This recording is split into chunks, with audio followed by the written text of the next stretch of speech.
What is the best way to start an oil painting? In truth, there are only two approaches. One begins with a precise outlined drawing that has already solved the problems of space, size, scale, and placement. The other is what I called jumping without a parachute.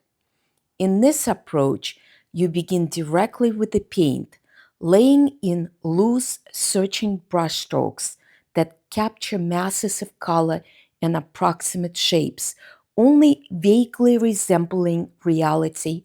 The first method divides the process into separate stages, drawing first, painting later. The second method, however, requires you to be painting from the very first brushstroke. That means seeing and thinking abstractly, comparing masses of values and color rather than relying on the outlines or rendering forms.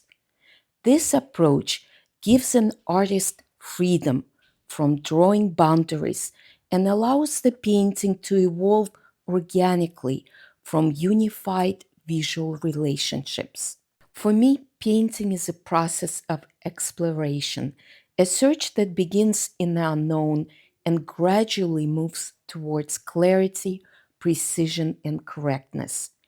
To achieve that, I have to stay fully within the language of painting, using only values, colors, edges, brushstrokes, and paint application. I try not to think in terms of lines, outlines, or even specific physical objects. Instead, I interpret what I see as a color spots, as a patterns of light and shadow shapes, as the edges that shift from near to far, and as a relationships in space. In other words, I'm not copying the sunflowers in front of me. I'm making sunflowers out of the paint by searching for the right value, color, and edge relationships, first in a relationship to the whole painting and then within its individual parts. Maintaining unity and wholeness of vision comes from moving across the painting continuously, working the entire surface rather than finishing one area before moving to the next. Oil painting isn't a mosaic or a fresco, it's more like sculpting.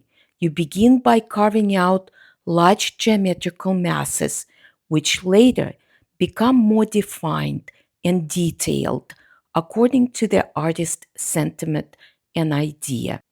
In the next video, I'll demonstrate the shoelacing technique, which helps me capture the size, shape, and weight of an object within just a few minutes. If you enjoyed this video, please like and share. I really appreciate it. Thank you so much.